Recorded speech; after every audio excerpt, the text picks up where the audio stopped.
Limited, joins us in studio. Good morning. Good morning, Sena. How are you? I'm doing. I hope you're well. Very well, thank you. It's nice to have you in studio. It's my first time. I'm excited. Mm. I mean, I'm surprised I haven't been here because the times back when I've been in radio, back in Capital Radio, we used to have a good collaboration with Radio Group. Yes. I never got the opportunity to come here. Okay. So I'm excited. Oh, okay. So because I was trying to read about you and I realized you did some work in radio. At what point in time were you? I was in radio for about, a cumulative 20 years. I was on Capital Radio for a long time in Kumasi. And around 2020, I also was on multimedia. I was host of Decision 2020 towards the election until after the election. Yes. On multimedia. Love FM, yes.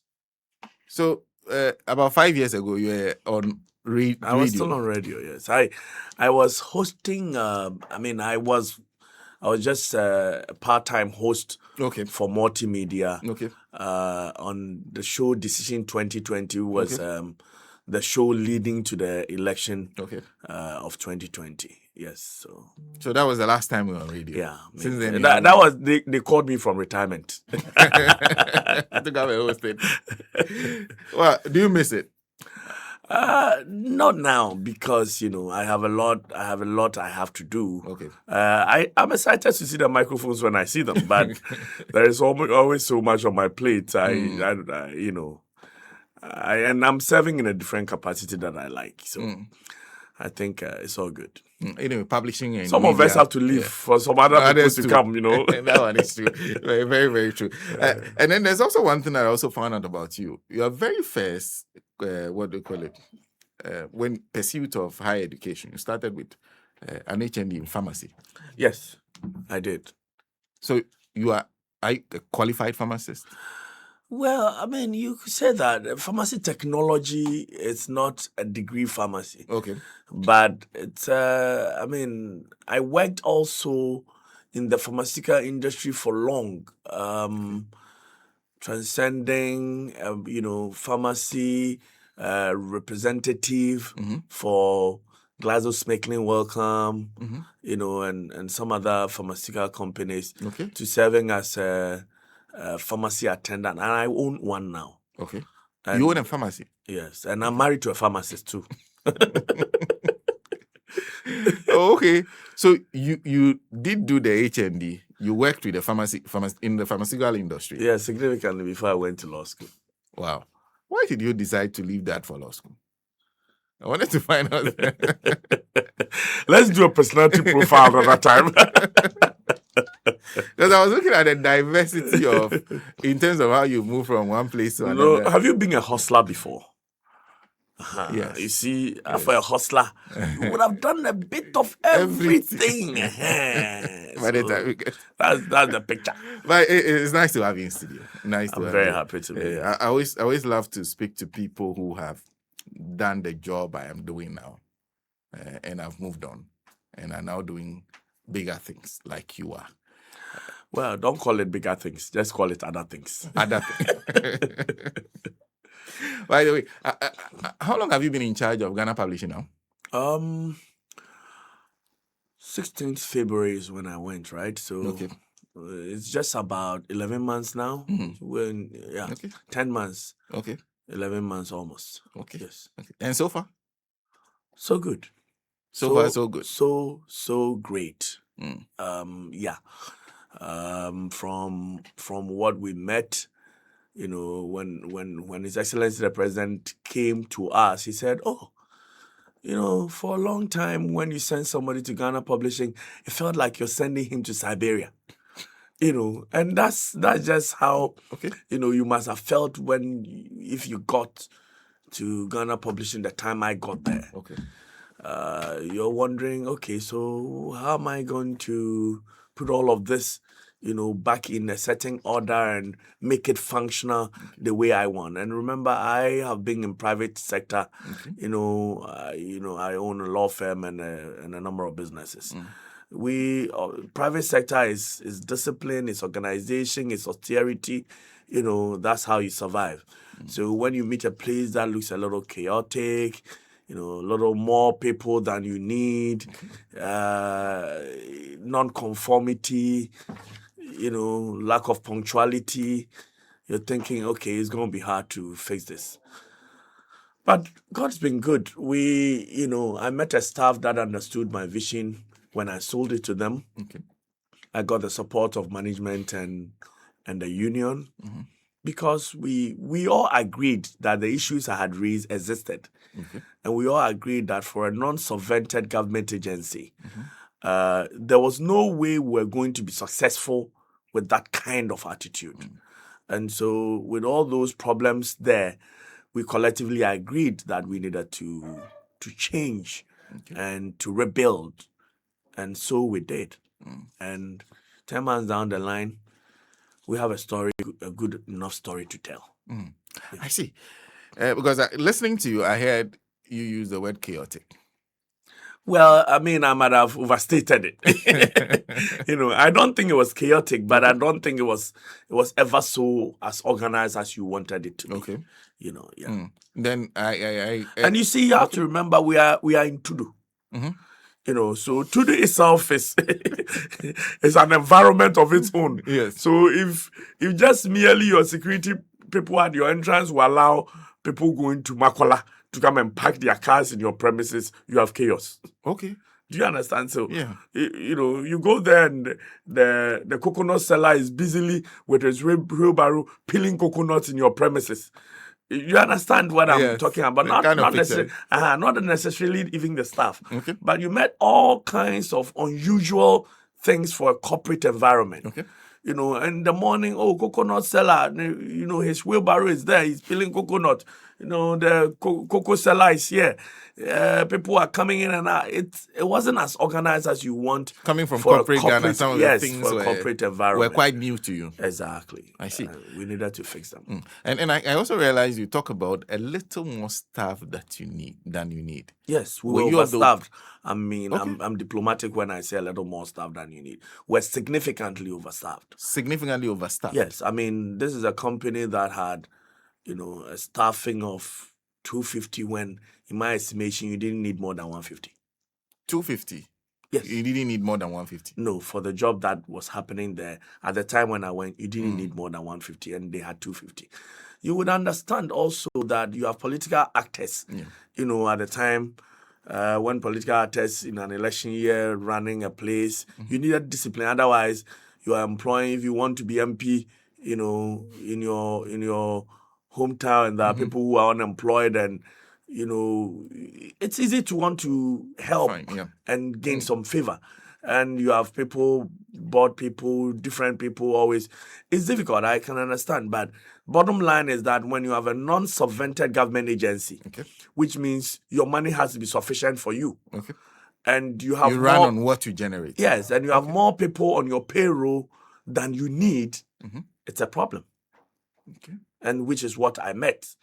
And so, you had to make a decision about that. These are Ghanaians who have a livelihood.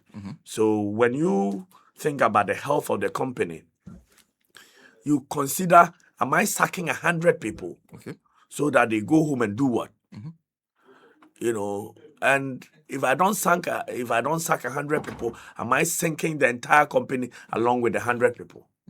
So that's when you need, some level of thinking and ingenuity. And that's when we immediately said, look, we're starting a night shift. Okay. So I went there on the 16th, and on the 3rd of March, we started a night shift. Okay. That's like 3 weeks. So my first 3 weeks was merely towards preparing the company to start a night shift. Okay. And we did. Okay. Everybody thought, we've never done this, it's not going to work. We met, we discussed, we drew timetables, we discussed, we went up and down. We made the staff understand that the health of the company required that we would run a second shift, otherwise some have to go home. Okay. And they agreed, and we started. It's been amazing. Wow. So that's how come we're the first SOE to start the President 24-hour agenda. Much as we were eager to start, we also had our problems, and it came as a solution to the existing problems we had. So instead of retrenching, you decided to put the numbers you have to work? Yes, at night. At night? Yes, so this is what we did. The daytime interface at Ghana Publishing, we closed at 4:30. Okay. So when you come, not daytime. I mean, we closed at 4:30. So that was what you meant? Yes, that's what you meant was that Ghana Publishing closed at 4:30. Okay. Just like every other, state institution. Yeah. And you know very well that in civil service, if I'm writing an I and I write the line and the dot is not, I haven't put the dot, but it's 4:30, I will leave it and come and put the dot the next morning. So, that's what was happening. Now, for instance, Ghana Publishing is where you get the Ghana Gazette. So we are the sole publishers of the Ghana Gazette. Yes. What it meant was that if you applied for a Gazette, say you want to change your name, you needed to travel next week. That Gazette is going to take 8 weeks to be processed. And even the premium which had been introduced took a week. Okay. And if you needed a Gazette earlier than 1 week, it was impossible to get it. Really? Yes. Now, put it in context. This is a company that's closing at 4. Okay. 4:30. Okay. All right? The rest of the night till the next morning, nothing happens. Okay. Your Gazette is lying on a certain table waiting. All right? Meanwhile, there are people who during the day can't even get chairs to sit on to work because you're overstaffed. People are standing in the corridors. They don't have, it's not their fault. They don't have work. Okay. They don't have seatings to work. So we said, look, however you do, as for the salary, it will be the same. 250 people taking the same salary. Okay. So let's 150 come during the day. Now this 150, instead of 4:30, let some of them start at 10. So those who come at 7:30, you close at 4:30. Those who come at 10, you close at 7. Okay. So that even if somebody finished work in Tudu and they want to come by, when they close at 4:30, you'll be there till 7. Okay. They will come and meet you and they make their applications. All right? Now, when the 7 o'clock people close, let another batch come and start at 7:30 and let them close the next morning. Okay. So that all the Gazette you have gathered, by that time, Tudu is asleep. But let the people working, those doing proofreading, those doing typesetting, those doing printing, let them continue to work so that the next morning, if you need a Gazette, you can come and pick it up. We might charge you a little more, but you like it. The service is fast, it's efficient, which is what we did. Revenues improved. Staff suddenly, realized they could work more. They found themselves more useful. Not that you came to work, you come and walk around and talk and go home, but you were put to real use. And it's a morale booster. Work environment got better. Revenues improved. Okay. And, their working conditions improved as well. Let's break it down a little, because you're dealing with 2 groups. People usually talk about, when you're talking about a night shift, doing the 24-hour economy, when it was raised, people talk about demand. Whether or not you are going to get the jobs coming in to do. And then there's also the part of the staff who you said perhaps had some issues with you raising it.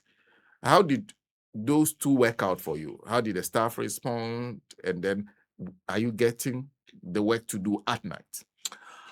So, first the staff. Change is difficult. But I'm the kind of leader who will let you understand and lead by example. So here I was. I'll come to work at 8. I'll leave around 5. I'll go home. I'll still come back to the office around 12. We did the night shift almost together. A lot of the times, until management joined, until the staff realized. And you see, there is fulfillment in realizing all of a sudden that Gazette, that, people will come and complain. Sometimes they come and fight you. And because of that, there were Goro boys and all. Suddenly, the Gazette was coming in so fast.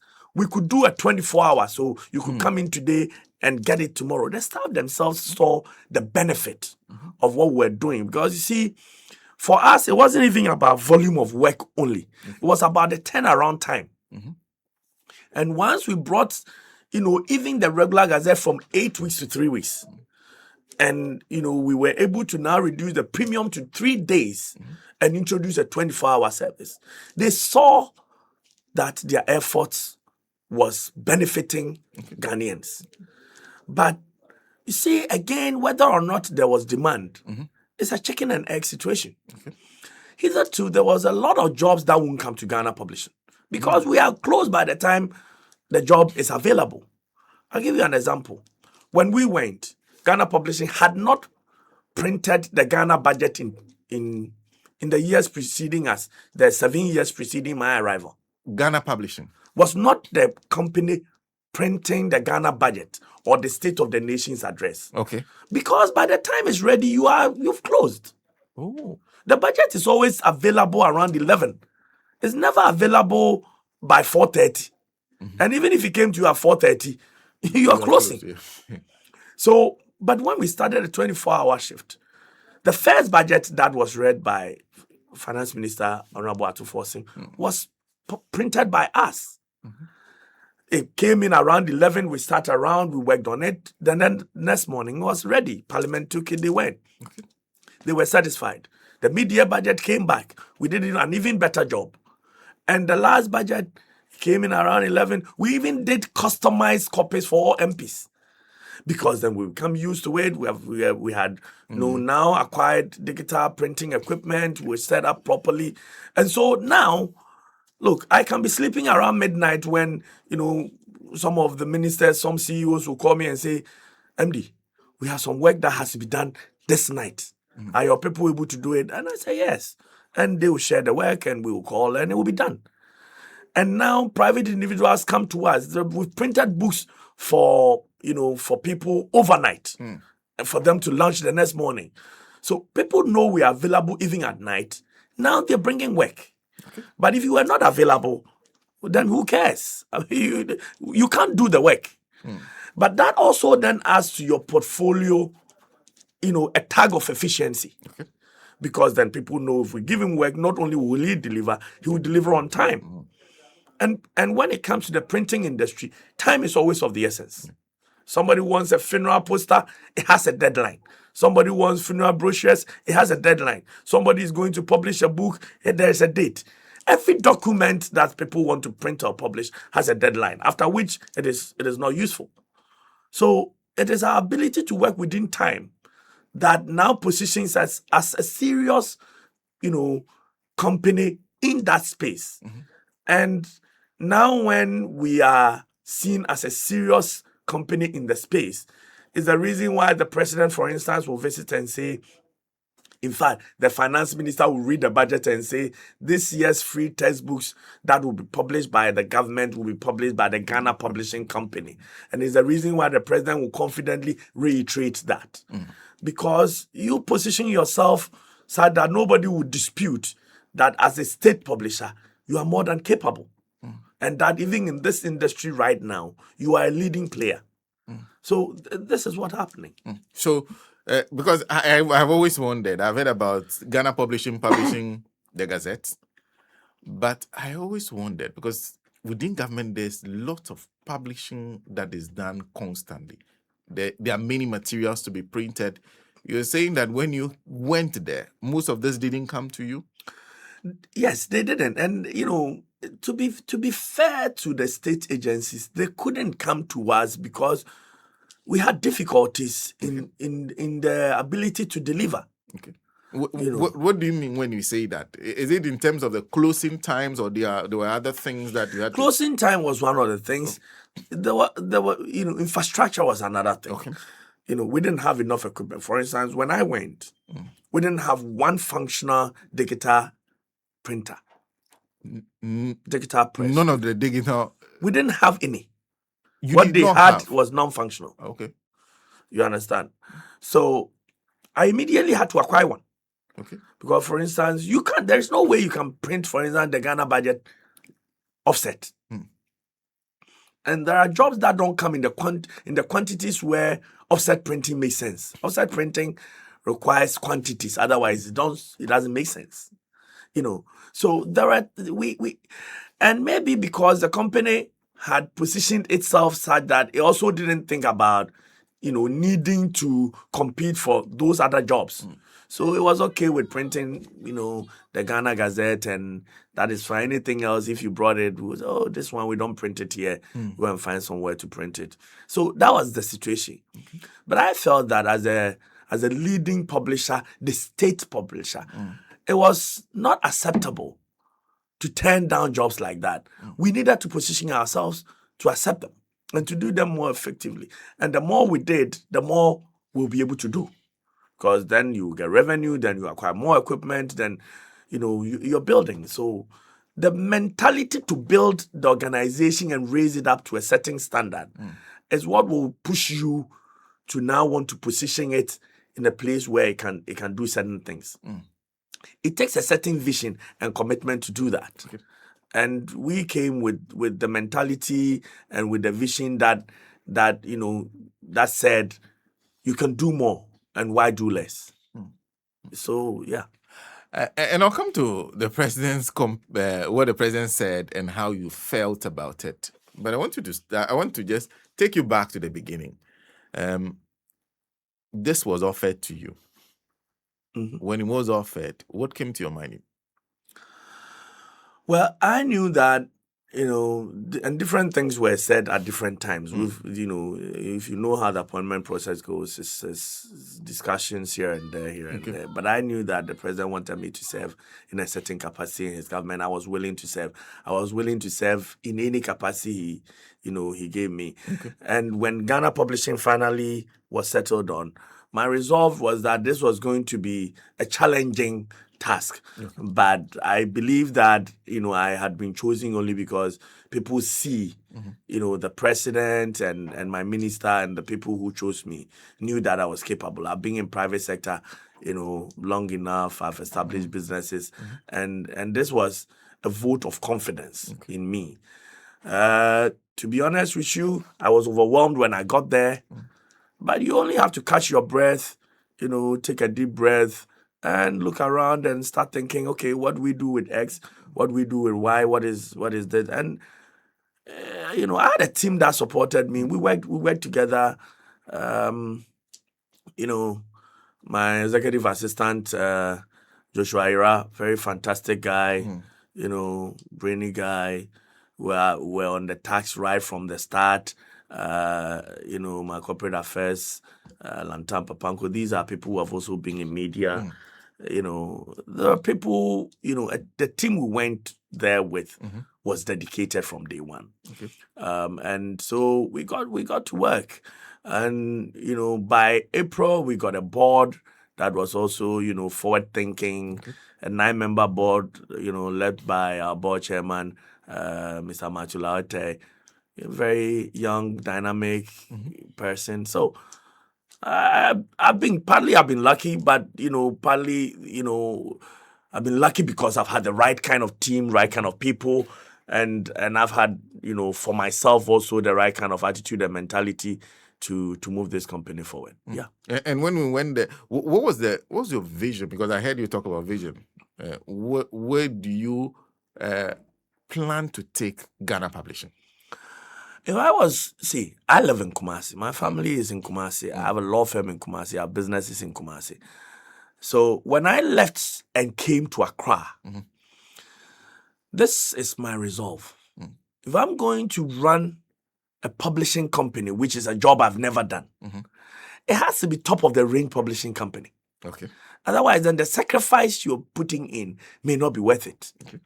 And so, however, the state I met it, in all my earlier interviews, I said, and I still say it every day, I want to leave Ghana Publishing as an ultramodern publishing company in West Africa. An ultramodern publishing company? In West Africa. Not in Ghana alone? No, in West Africa.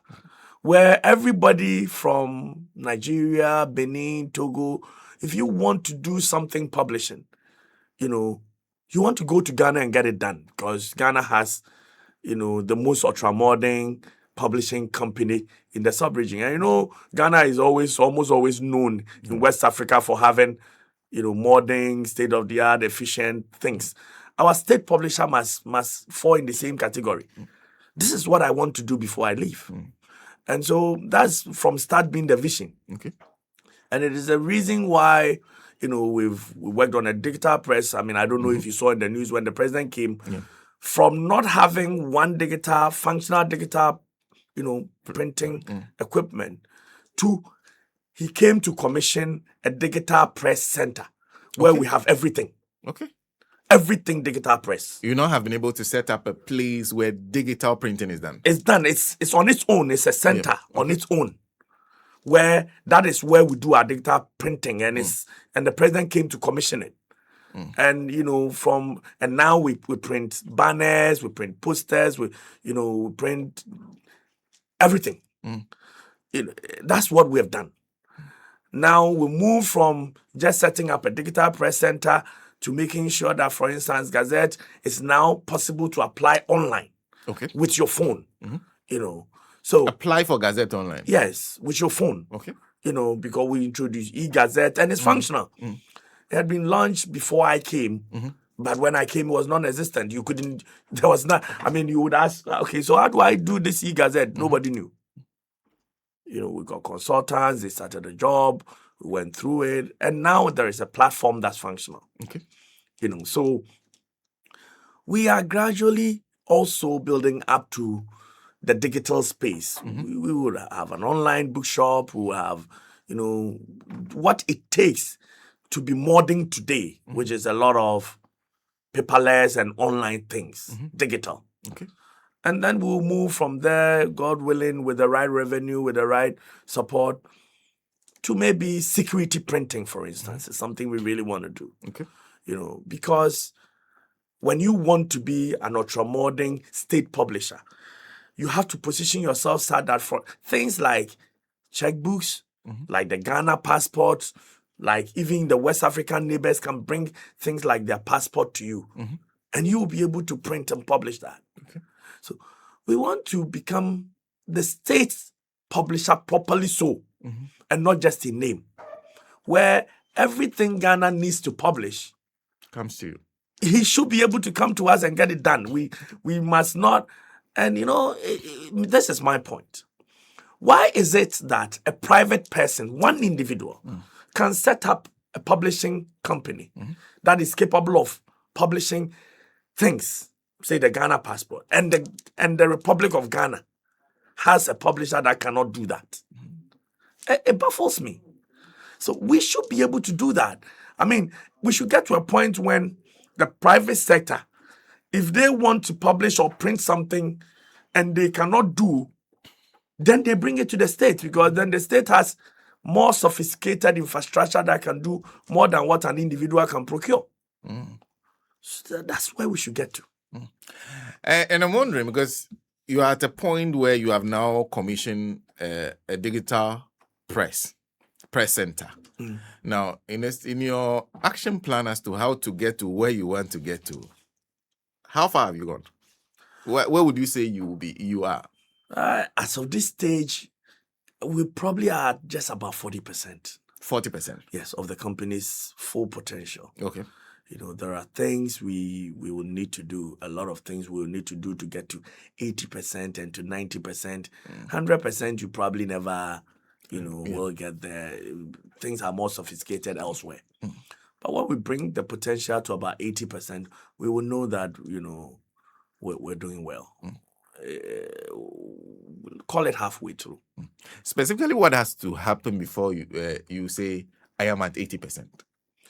When I set up a security press center that is able to, print checkbooks, print, the Ghana passport, and I'm pitching for it, when birth certificates are printed from us, when universities print their certificates from us because we have all the security features, when things like value books, like VAT books, invoices, when that level of confidence is there, when Electoral Commission doesn't have to float contracts, all over the place, even if they do, and the procurement rules they will, but even if we can't print all the ballots, we'll print the majority of it. Now we print just a small portion.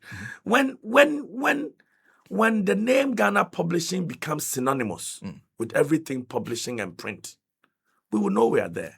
I see. It's a long way out. Yes. But you have to dream it and start working towards it. Well, taking us exactly 41 minutes past 8. If you just join us, I'm in the studio with Nana Kwasi, and help me. Did I get the name right? Boatey? The emphasis is not on the T. Okay. Boatey.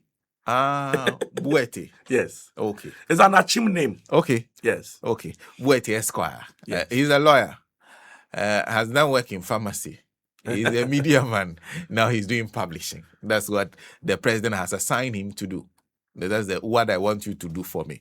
And so far, I wonder how you felt when the president said, "Oh, so far so good." When the president was impressed with what he saw. Yes, he was, and I'm thankful to him first of all for giving me the opportunity to serve in his government, and I am happy that he's not felt disappointed, because that was the goal, to not disappoint him. And yes, I mean, we knew that what we had done in the last 10 months naturally would impress a leader who was looking forward to success. Okay. And, it was surprising to us when the president chose us as one of the few places he wanted to visit. Okay.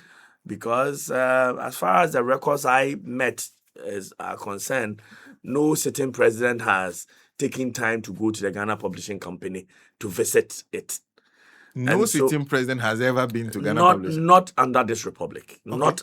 Not as far as I checked. The Fourth Republican dispensation. Yes, not as far as I checked. Okay. From President Rawlings down to President Mahama. So the point is that it wasn't a place of interest. Okay. So, for the president in his busy schedule to have also developed interest in merely finding out what is happening there was refreshing enough. Okay.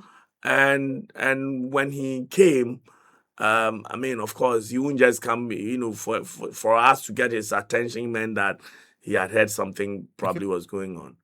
But when we had given him a full briefing, he said we're doing very well. He didn't expect it. He was impressed. And he said we're a good example of SOEs and how they should perform. For me, that was fulfilling. It showed that the night sleeps I had sacrificed in going to work at night and during the day, and the commitments we have all put, and the staff, and the sacrifices they've made, was paying off. So it was good. I know this still, but you might have been a happy man that day. Yes, I was exceptionally happy that day. Yes, but for the most part, I'm a happy man, isn't it? How did the staff feel about that? Oh, I think they were excited. See, let me tell you. The first 8 months or 9 months of my stay at Ghana Publishing has been difficult for the staff. I won't lie to you. Difficult for them? Yes, because I'm quite strict for the most part. I mean, if you come to work late, you get a query. Some have gone on suspensions without pay. Okay. They've paid prices for this. I'm not proud to say it, but when you want to engineer change, we have to sacrifice. And we've all gone through it together. People are sacrificing their sleep at night, husbands, mothers, wives, coming to work at night. All right? And it's because we needed to fix the company.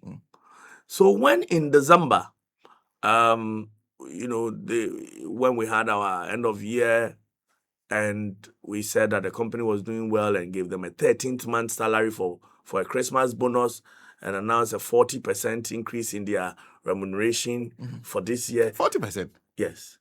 That's when excitement, that's when they realized that, okay, what we're doing is beginning to yield results and it will benefit us. Okay.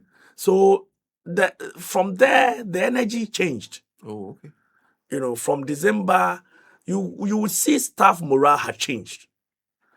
And so the president's visit was just, call it the main icing on the cake.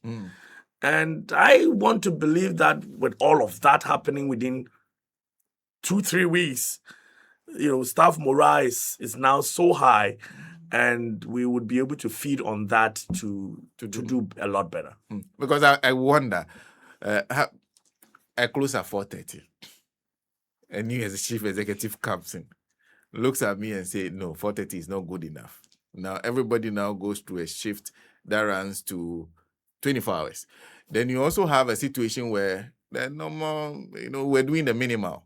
Just do some small publishing and I'm okay.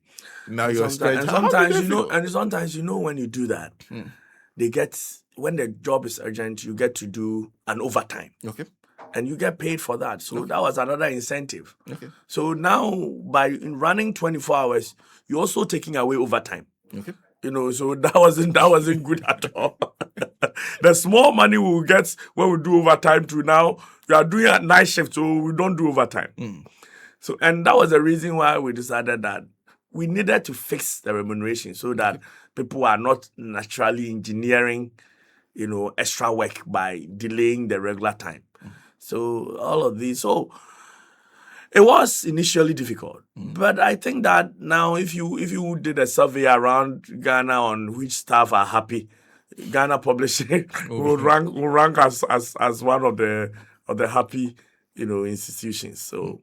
But still, this must feel like a lot of progress for you, moving to the point in less than 1 year to say, I'm offering you an increase in salary of 40%. For most states, SOEs, they haven't even gotten 10%, 8%. The difficulties. Single digits. Yes. And you see, when I went, you have to note this. When I went, we were paying the salaries with an overdraft, with a bank loan. Okay. When I went in February, in January, the company paid salaries with an overdraft. Is that suggest that they were not making enough money? Pay? Yes, there was no money. Okay.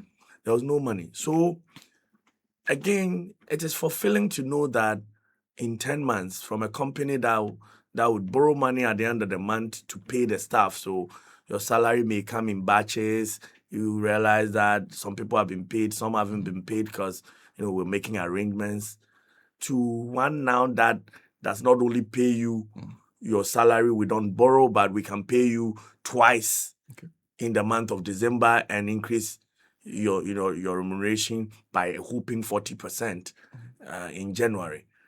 The point I am making is that the staff sacrificed, and that sacrifice needed to benefit them.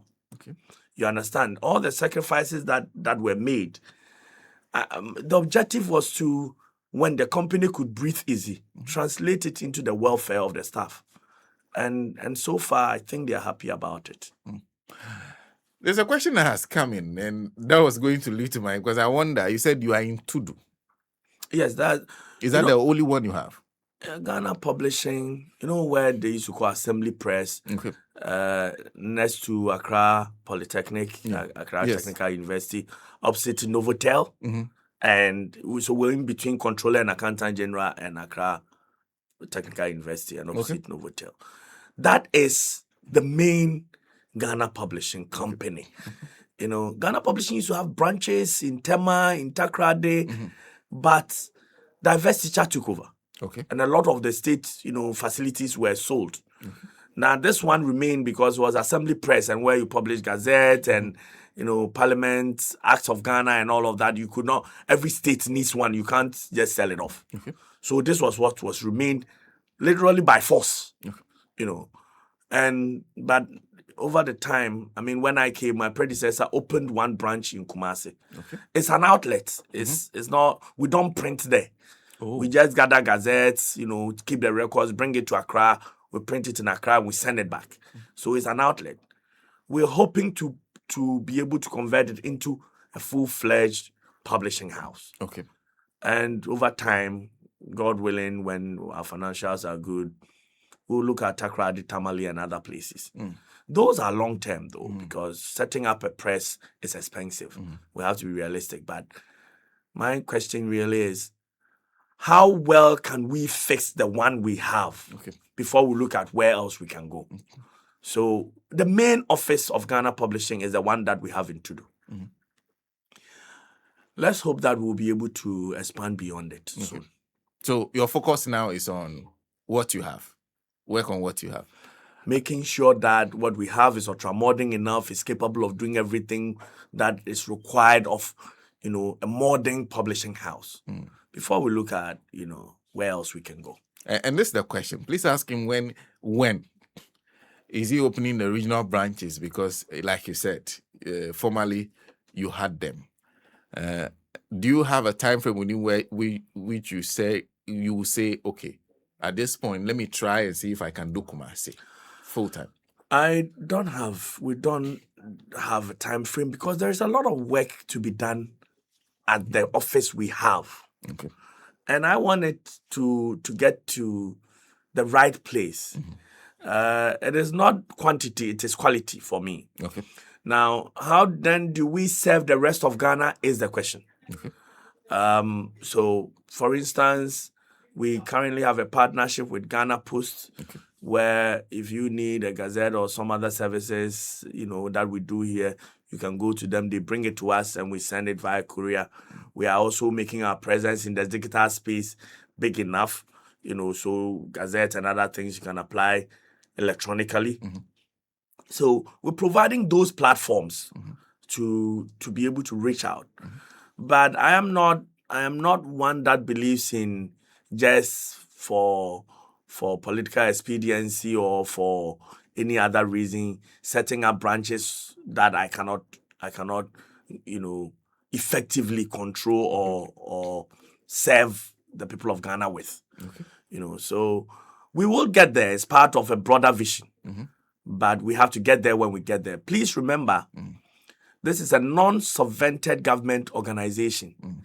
So we don't take money from the consolidated fund to go and do these things. We have to generate the money to be able to invest it in the other places. So we need to be careful with how we put the money to use. So for you, it is important, the financial health of what you're running. Yes, because without that, then what is the point? I mean, I don't want to leave the company leaving a debt for Ghana government to come and pay. And that is the problem SOEs have. A lot of the SOEs, because of the pressures of governance, you're forced to run at a debt. And those debts now stand on the government books as public debt. It's a strain. If you can do without it, then do without it. We would employ when we have capacity. We won't overemploy. We will put these things to efficient use and make sure the company remains profitable because that is what we're meant to do. A few things. One, in terms of innovations, we were just talking about some which you have introduced, the e-gazette. So far, how is it faring? Very good. Very good. Okay. Very good. It's bringing in significant, daily revenue. And it's serving quite a wide, range. People are applying from Tamale, from Bolga, from other places. So it's good. And which other ones have you done since you came into office? You mean general innovations? Innovations, yes. Well, I mean, quite apart from setting up the digital press, which I've mentioned, and the e-gazette, which I've mentioned, we have set up 4 new departments. Okay. At the Ghana Publishing Company. Okay. When we went, there was no quality control department. Okay. Now you're doing production. You need to set standards. Without a quality control department, how are you doing production? Okay. So we set up a department, quality control department. Okay. It's doing very well. We set up a sales department, commercial sales department. You didn't have a sales department? No. We had 2 people doing marketing. What they called marketing, but you need proper sales. Now we have a whole structure that we built, right? A whole structure that we built in some space, which is our commercial sales department. Okay. And now we have 6 people doing commercial sales actively, dedicated car, everything. They go out every day to go and do sales, reach out to people and mobilize for jobs. Okay. We have a marketing department also. Okay. Another 5-6 people doing marketing, properly so, going out, doing presentations. So you have sales, you have marketing under a corporate affairs department, which we have set up. And we have just finished, interviewing lawyers for our legal department. We've already set up a legal office because again, this is the company that publishes the Ghana Gazette, Yes. the Acts of Ghana, the Constitution, and all those legal documents. And we didn't have a legal department. So without a legal department, a lot of legal issues would be overlooked. Okay. So we've set up a legal department. We've actually advertised and interviewed people. And we are going to have a functioning legal department also. So those are some of the things. I mean, there are other things that in terms of equipment and tooling we have done. But I think suffice it to say that, in terms of innovations, we set up these departments. We also have now an arrangement with Consolidated Bank. Okay. So when we went, for our sales outlet, we had staff that were collecting money. These days, the bank has booths in our sales, in our stores, Okay. the form stores. Okay. And they put personnel there. The money goes directly into the account. Okay. So things are being done slightly differently, and it's helping. I see. Let me conclude with you on my part, because there's a question here from someone which I'll read to you. But for my part, I want to conclude on your own lessons from running for 24 hours. Because one of the biggest things the NDC party sold to the people of Ghana was the 24-hour economy. Was it easier for you? Which lessons did you learn? Did you have to, at some point, pause and restart? How was it like? Well, I mean, we were lucky. It came a little easier than it would be for the whole country. Okay. Because what the president is seeking to do is to stimulate the whole economy to function at night, which is different from stimulating one organization to function at night, even without the general public functioning. Okay. But when we're functioning at night, the rest of Accra is asleep. So we are only in-house functioning to make sure we serve you in the morning. What the president is trying to do with the 24-hour economy is to make sure that the trotro driver also feels the need to go to work at night. The wache seller is at the wache joint at night. One at wache joint at night. That you feel free to walk the streets at night and go to work and come back. Banks are open at night. Okay. You can walk into a pharmacy at 2 a.m. That kind of stimulation is bigger. It requires bigger planning. It's a bigger integration system. So I can understand why the president is taking his time and why government is taking its time. But what I can guarantee you is that 24-hour or extra time work in any institution is a positive development. It will give you results. It will give you productivity. And if it translated into an entire economy, definitely 100%, I am sure from what I've experienced, that GDP will go up, that growth will accelerate, that things would get better for the country. And so to have the vision and the impetus to try and start it, is good enough. It's big vision. And as long as the president has, made the commitment to start a 24-hour economy in Ghana, and for as long as the secretariat is working towards, a workable structure that would convert Ghana into an active 24-hour country, we must have hope that we are only looking at a better Ghana in the very, very, very near future. I am certain of that from what I have experienced at Ghana Publishing. Because they had also raised issues with energy security. Security itself. Raise issues with even at night. When you have workers working around the clock, how do you feed them? Transportation, among others. Are those issues that you confronted with workers having to come in at night? Yes, we did. But, we spoke to Ghana Police, and like I'm saying, it's easier when we're doing 24 hours for them to give us. So we have security presence. During the day, we don't have Ghana Police. But during the night, we have Ghana Police, in our premises. Okay. And, the staff know that the rest of the environment will be asleep, so they arrange for food and other things. You know, there is a break in the course of the night, and all of that. We took care of it. But for a country, it's a bigger, thing. And so why almost immediately you will see that all the security agencies are recruiting, you need to prepare. And so you're getting additional hands to boost security because you want to operate at night, you will need that. If you imagine that if we have 3 security personnel at our premises every night, and if 10 organizations are doing night like we're doing, that immediately 30 policemen. Well, that would mean you are recruiting more people into the police service, which will give employment, but also, requires you to then cough up more money to pay them, for security. You have to generate these things. So the president is not in a rush, and if not for politics, nobody should expect that any country can convert from where we are to a 24-hour, service country within one year. It's impracticable. But are we working towards it? Yet, are the organizations that can immediately convert doing it to show that it can be done? Yes.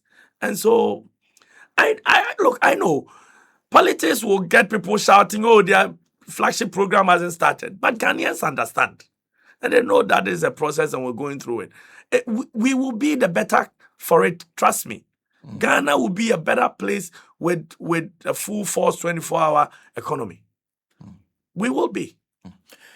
Well, there's Joseph Churchill Boafwenchi who says, please ask him whether he's considering a PPP facility to set up the regional branches so as it will extend, so that it can extend the good works elsewhere. He says, if you're not thinking about it immediately, would you consider PPP? Well, we will. PPP itself is governed by law. And, so it's not... These are things we will consider when we get there. But they have to fall within a certain scheme to even start considering it. That a lot of the things we do, you can't just go into a partnership and have it functioning. Otherwise, we would have done that. But in the areas where PPP will help, and there are a number of areas where we've already considered PPP, even for the head office, agenda. The areas where PPP will effectively help and it will be implementable, yes. I mean, we have a board that is willing to consider it, and we will. But, PPP framework itself is regulated by law, and so we will have to look at them closely and see which ones will work. Not every partnership is possible under the dispensation that we function. Do you have any big agenda ahead? Any big plans ahead? All the plans I've told you are not big enough. In 2026, what are your sights set on? In 2026, we intend to build a Ghana publishing company that will continue to grow in terms of equipment. So we're going to almost immediately do some additional retooling. Okay. We have significant agenda to procure equipment, significant equipment. The processes have started last year, but we'll procure significant equipment to boost up what we have, because to be able to do the things we want to do, government textbooks and all, we still need to add on to what we have. We'll continue that way. This is the year also where our digitalization agenda will take full force, where we intend to have an online bookshop, another online presence for Ghana Gazette and other things. So it's a very busy year. We've hit the ground running, and we will hope that we will end the year, having significantly improved the fortunes of the company again. And yes, that's the agenda.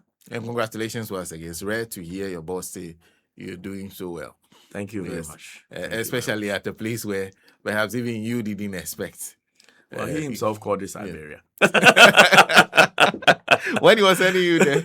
No, when he came. He said, oh, this is the place where, those days when he sends someone, you would say, oh, I was sending him to Siberia. So I'm very happy that it's doing so well. So, yes, I'm very happy. I'm very happy, fulfilled.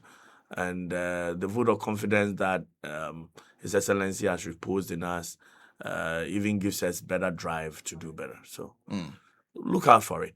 Okay. Well, and please again, you said the name is Nana Kwasi Boatey. Boatey. Okay. Yes. Nana Kwasi Boatey. Yes. The Nana Kwasi I can say. The Boatey, I wasn't so sure how. But I think that for the most part, you've been one of the best in terms of you've been more generous to my name than many others.